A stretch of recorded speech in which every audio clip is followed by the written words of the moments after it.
will never balance the budget unless you force them to do so.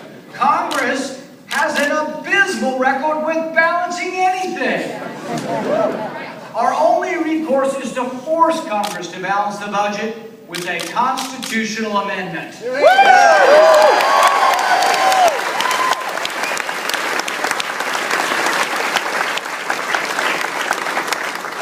I have been to Washington, and let me tell you, there is no monopoly on knowledge there.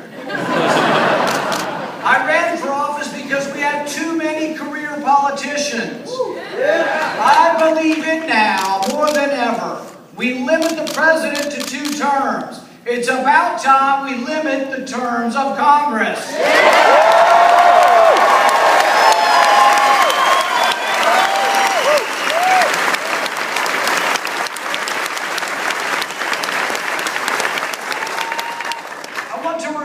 Washington. I want common sense rules that will break the logjam in Congress. That's why I've introduced a Read the Bills Act.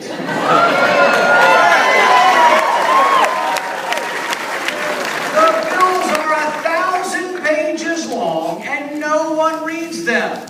They are often plopped on our desk with only a few hours before a vote. So I propose something truly extraordinary. Let's read the bills every day!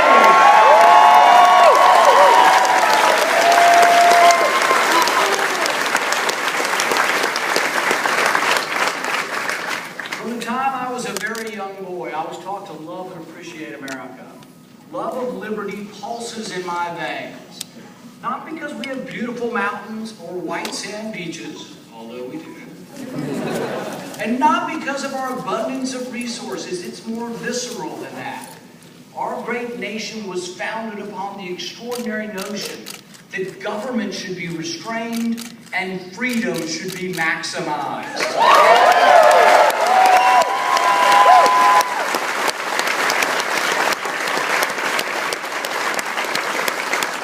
America, to me, is that beacon.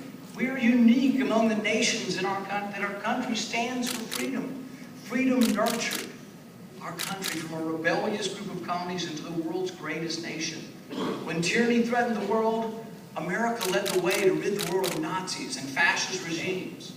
Resolutely, we stood decade after decade against communism, the engine of capitalism finally winning out against the sputtering, incompetent engine of socialism. We won the Cold War.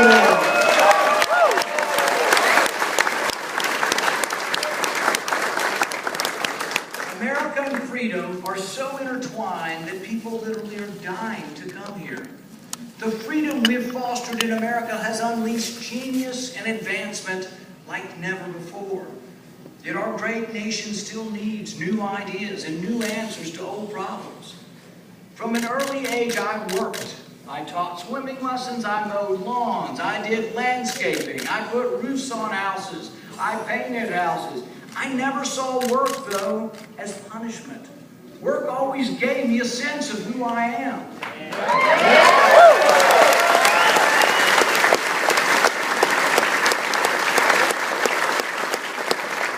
Self-esteem can't be given, it must be earned.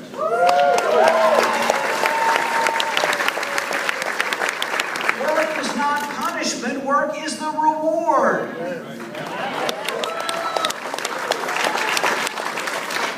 Two of my sons work minimum wage jobs while they go to college. I'm proud of them as I see them realize the value of hard work. I can see their self-esteem grow as they cash their paychecks. I have a vision for America where everyone who wants to work will have a job.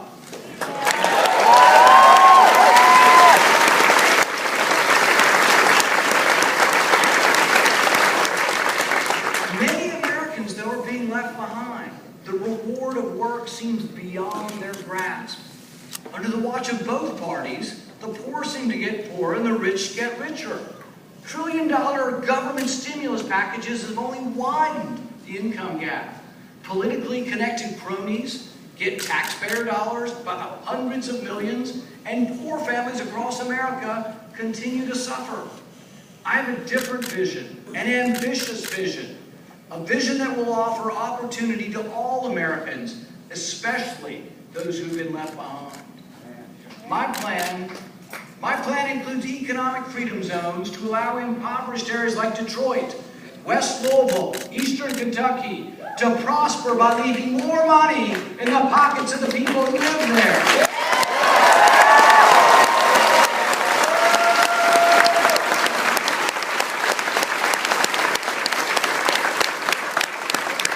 Can you imagine what a $1 billion stimulus could do for Detroit or for Appalachia?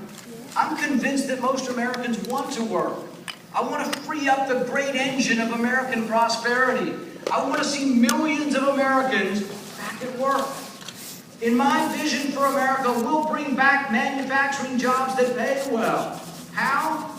We'll dramatically lower the tax on American companies that wish to bring their profits home.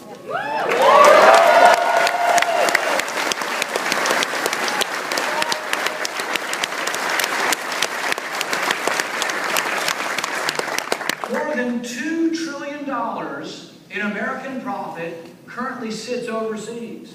In my vision for America, new highways and bridges will be built across the country, not by raising your taxes, but by lowering the tax to bring this American profit home.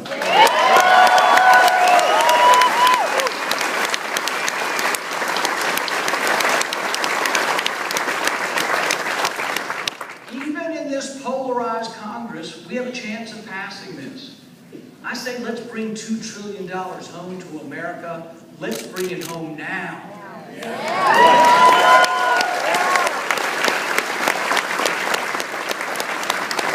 Liberal policies have failed our inner cities. Let's just get the facts straight. They have failed our inner cities. Our schools are not equal, and the poverty gap continues to widen. Martin Luther King spoke of two Americas. He described them as two starkly different American experiences that exist side by side. In one America, people experience the opportunity of life, liberty, and the pursuit of happiness. In the other America, people experience a daily ugliness that dashes hope and leaves only the fatigue of despair. Although I was born into the America that experiences and believes in opportunity, my trips to Detroit, to Appalachia, to Chicago have revealed what I call an undercurrent of unease.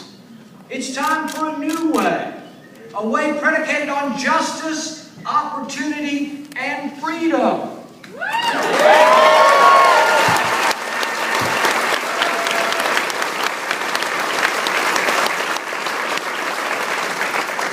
Those of us who have enjoyed the American dream must break down the wall that separates us from the other America.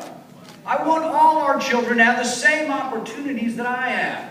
We need to stop limiting kids in poor neighborhoods to failing public schools and offer them school choice.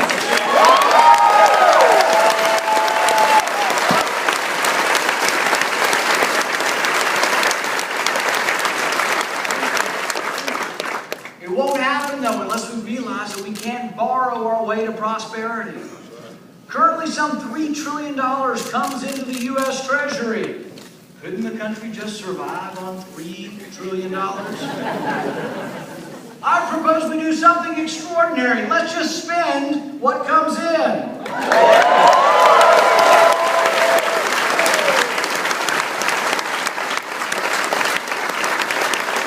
In my vision for America, freedom and prosperity at home can only be achieved if we defend against enemies who are dead set on attacking us.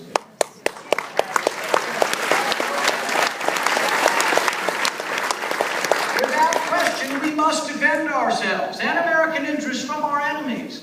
But until we name the enemy, we can't win the war.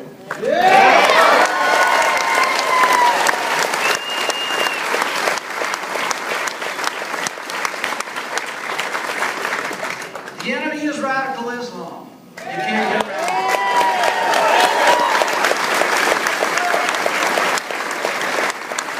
And not only will I name the enemy, I will do whatever whatever it takes to defend America from these haters of mankind.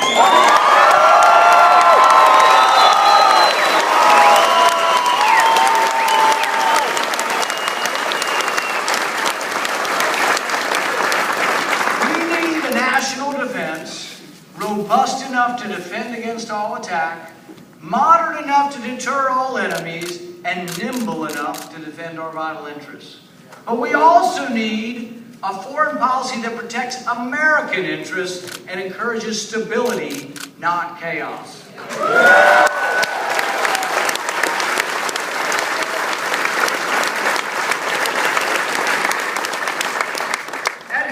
Conservatives understand that government is the problem, not the solution. Conservatives should not succumb, though, to the notion that a government inept at home will somehow succeed in building nations abroad.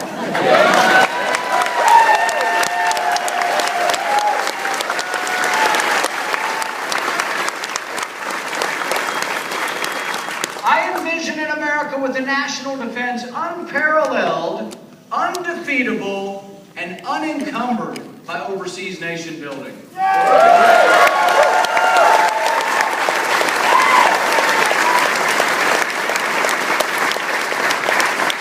I envision a national defense that promotes, as Reagan put it, peace through strength. I believe in applying Reagan's approach to foreign policy to the Iran issue. Successful negotiations with untrustworthy adversaries are only achieved from a position of strength. We brought Iran to the table through sanctions that I voted for. Now we must stay strong. That's why I've co-sponsored legislation that ensures that any deal between the U.S. and Iran must be approved by Congress.